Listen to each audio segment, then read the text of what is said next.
नमस्कार दोस्तों, मैं हूं अलका पांडे।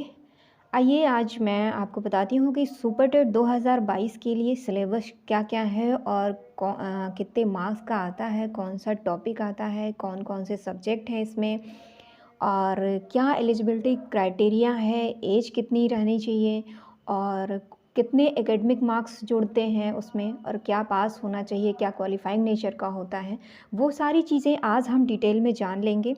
तो ये देखिए कि 150 मार्क्स का आपका ये पेपर होता है और प्रश्नों की संख्या जो है 150 है और टोटल नंबर है 150। ये आपका जो पहला टॉपिक है भाषा हिंदी, संस्कृत तथा अंग्रेज़ी। ये 3 भाषाएँ हैं जिसमें से हिंदी का वेटेज ज़्यादा रहेगा क्योंकि हम हिंदी भाषी हैं उत्तर प्रदेश, तो हिंदी से रिलेटेड ज़्यादा इसमें 20 क्वेश्चन आता है, संस्कृत का 10 क्वेश्चन और अंग्रेज़ी का 10 क्वेश्चन। उसके बाद विज्ञान है, 10 क्वेश्चन इससे आते हैं, गणित से 20 क्वेश्चन आता है, पर्यावरण एवं सामाजिक अध्ययन 10 क्वेश्चन आता है। देखिए जो टॉपिक लिखा हुआ है सबसे पहले क्या करना होता है हमें कि टॉपिक वाइज पढ़ना होता है। ये नहीं कि आज हमने पहले पढ़ ली स्वतंत्रता संग्राम पढ़ लिया और फिर हम जा रहे हैं पृथ्वी, मतलब अगर टॉपिक वाइज पढ़ेंगे ना तो अपने अंदर कॉन्फिडेंस आता है कि हाँ हमारा इतना सिलेबस जो है वो तैयार हो चुका है, अब हमें कितनी मेहनत है करनी बाकी है।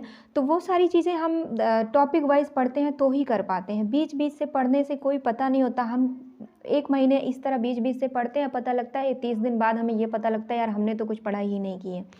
तो इस तरह जब टॉपिक वाइज पढ़ते चलते हैं और उस पे मार्क करते हुए चलते हैं कि हमने इतना टॉपिक ख़त्म कर लिया है, तो हमारा जो प्रेशर होता है वो थोड़ा थोड़ा कम होता चला जाता है। तो अगला है शिक्षण कौशल, 10 क्वेश्चन आते हैं इसमें। देखिए शिक्षण कौशल की पूरी प्लेलिस्ट बन कर के तैयार हो गई है, पैटर्न लॉग चैनल पर अपलोडेड है। आप एक एक करके वहाँ से जा करके चैप्टर वाइज पढ़ा हुआ है। टॉपिक 1 से लेकर के ये जो 8 टॉपिक है, टोटल 8 टॉपिक तक का लेक्चर बन चुका है और सभी टॉपिक्स के पढ़ाने के बाद उसमें क्या किया गया है कि उस चैप्टर से रिलेटेड 20 से 30 प्रश्न सभी चैप्टर के अंतर्गत डाले गए हैं। तो इस तरह से क्वेश्चंस पड़े हुए हैं और उसके बाद 1 से 2 दिन के बीच में 300 प्रश्नों की श्रृंखला होगी, वो अपलोड हो जाएगी, वो आप देख लीजिएगा। और उसके बाद 1 वीक के बाद क्या होगा कि एक सारांश आपके सामने होगा जो कि एकदम फैक्ट पर आधारित होगा, बिल्कुल टू द पॉइंट वो चीज़ें आपको मिलेंगी। ऐसा नहीं है कि मतलब थ्योरी तो हमने पूरे 8 लेक्चर में ख़त्म कर दी है। बाद में जो एक वीडियो पड़ेगा वो 8 चैप्टर का पूरा एक निचोड़ होगा जिसमें फैक्ट वाली चीज़ें पॉइंट आउट की रही होंगी और जो प्रश्न वाइज चीज़ें रहेंगी, प्रश्न लिखा रहेगा, उस प्रश्न का उत्तर आपको मिलेगा, तो प्रश्न वाइज चीज़ें आपको मिलेंगी। और उसके बाद जो है बाल मनोविज्ञान 10 क्वेश्चन इससे आने हैं और सामान्य ज्ञान और समसामयिक घटनाएं हैं, 30 क्वेश्चन इससे आने हैं। तार्किक ज्ञान यानी कि रीजनिंग से 5 क्वेश्चन आने हैं और सूचना तकनीकी से 5 क्वेश्चन, जीवन कौशल प्रबंधन एवं अभिवृत्ति से 10 क्वेश्चन। तो ये चीज़ें ये पूरा आपका ऑफिशियल सिलेबस था जो पिछली बार की परीक्षा हुई थी और एक पेपर भी अपलोडेड हो चुका है। पिछली बार का जो ऑब्जेक्टिव टाइप का पेपर हुआ था सुपर टेट 2019 वाला, वो पेपर भी पड़ा हुआ है पैटर्न लॉग चैनल पर, आप वहाँ जा कर के देख सकते हैं। नेक्स्ट है ये क्या है, ये टू द पॉइंट चीज़ें हैं, मतलब कि गद्यांश से पद्यांश मिला करके कितने क्वेश्चन आए, 2019 में 2 आए और 18 में 2 क्वेश्चन आए। हिंदी साहित्य काल यानी कवि, लेखक और उनकी रचनाएं, पुरस्कार से संबंधित 5 प्रश्न आए थे। संज्ञा से 1 प्रश्न आया 18 में, सर्वनाम से 1 प्रश्न आया 19 में। तो ये टॉपिक वाइज किसका वेटेज ज़्यादा है, जैसे कि ये देखिए आपका प्रत्यय, उपसर्ग, तत्सम और तद्भव देशज शब्द से 18 में 4 क्वेश्चन आए थे और 19 में 3 क्वेश्चन आए। तो ये यानी कि मोस्ट इम्पॉर्टेंट चीज़ें होंगी, इससे ज़्यादा क्वेश्चन बन रहे हैं। तो इस तरह से आपको दिखाई दे रहा होगा कि टॉपिक वाइज कितने मार्क्स के कौन सा टॉपिक कितने मार्क्स का आ रहा है। वो इंग्लिश का हो गया सेम, संस्कृत का हो गया, उसके बाद है विज्ञान का, इसीलिए इसी तरह से टू द पॉइंट है, और गणित है उसके बाद में, और फिर आता है आपका पर्यावरण एवं सामाजिक अध्ययन। इसमें तो पूरा आपका जीएस है, पॉलिटी है, यातायात सड़क सुरक्षा है, भारतीय समाज सुधार, मतलब इसमें तो बहुत सारी चीज़ें हैं, पूरा जीएस है आपका। आप इसमें भी आपको एक एक सब्जेक्ट वाइज पढ़ना पड़ेगा, टॉपिक वाइज पढ़ना पड़ेगा इसमें। उसके बाद शिक्षण कौशल है जिसका 8 टॉपिक है, 8 टॉपिक पूरा ख़त्म हो चुका है, प्लेलिस्ट बन के तैयार है, आप वहाँ से जा कर के एक एक चीज़ें पढ़ सकते हैं। बाल मनोविज्ञान है, इसमें 6 टॉपिक हैं। सामान्य ज्ञान समसामयिक घटनाएं हैं, इसमें कुल 16 टॉपिक हैं। तो ये था आपका एक-एक जिस जिस क्वेश्चंस जिस टॉपिक से जितने मार्क्स के क्वेश्चन बने थे, 19 में कितने बने थे, 18 में कितने बने थे, उस हिसाब से आपको दिखाया जा रहा है। उसके बाद है रीजनिंग से 5 टॉपिक है, सूचना तकनीकी से 8 टॉपिक है।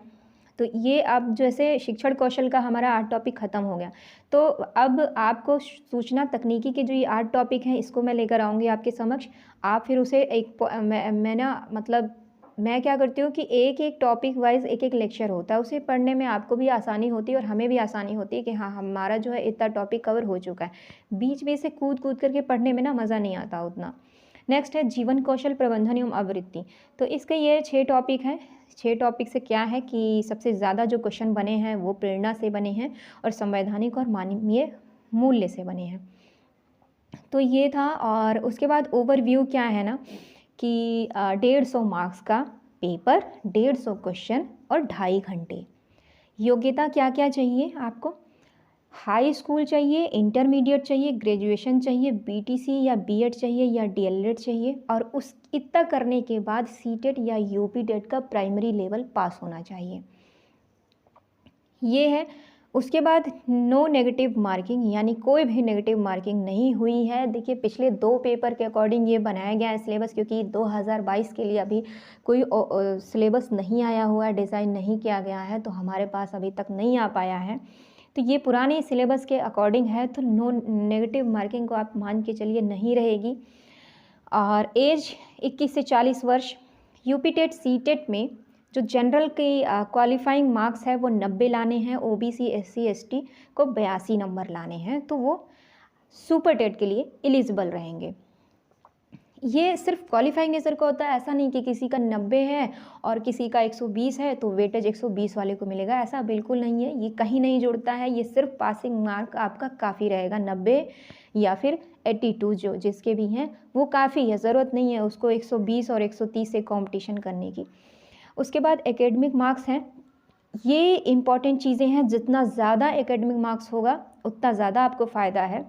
जो मेन फ़ायदा आपको मिलता है ना वो सुपर टेट के एग्ज़ाम से मिलता है, क्योंकि उसका वेटेज जो है 60% है। 60% नंबर लिए जाते हैं सुपर टेट से।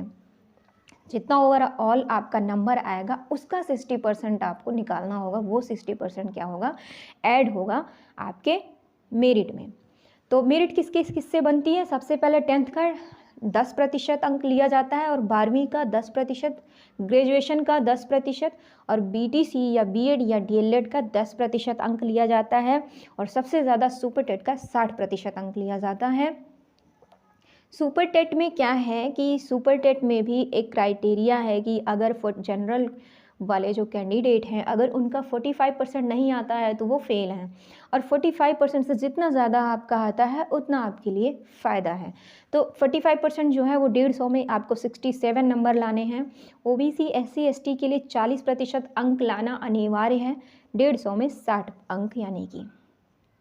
यूपीटेट सीटेट मैंने बताया सिर्फ क्वालिफाइंग नेचर का है, उसमें बहुत ज़्यादा मार्क्स ला करके कोई उसमें हमको फ़ायदा नहीं है। आते हैं अच्छी बात है।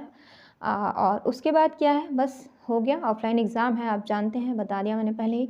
तो ये था पूरा आपका पैटर्न। आशा करती हूँ आपको अच्छे से समझ में आ गया होगा पूरा। आप रणनीति अपनी बना सकते हैं।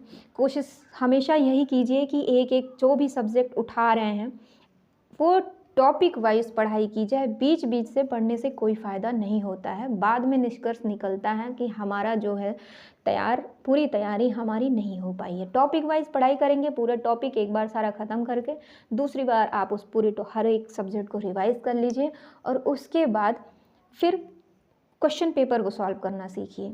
लगातार जितने क्वेश्चन हो, चाहे वो यूपी टेट के आए हुए हैं, चाहे वो सीटेट में आए हुए हैं, चाहे सुपर टेट में आए हुए हैं, चाहे DSSB दिल्ली में आए हुए हों, चाहे राजस्थान में आए हुए हों, जितनी भी परीक्षाएं टीचर संबंध KVS का होता है, केंद्रीय विद्यालय का होता है, नवोदय विद्यालय का होता है, तो जहाँ कहीं से भी टीचर्स पे रिलेटेड जो भी पेपर्स हुए हैं उनसे जहाँ कहीं से भी क्वेश्चन मिले वो सारे क्वेश्चन सॉल्व कर लीजिए। उसके बाद सफलता 100% निश्चित होती है। तो ये था, बताइएगा कैसा लगा। अच्छा लगा हो अपने दोस्तों में ज़रूर शेयर कीजिएगा, लाइक कीजिएगा, चैनल को सब्सक्राइब कीजिएगा। आपका बहुत बहुत धन्यवाद। नमस्कार।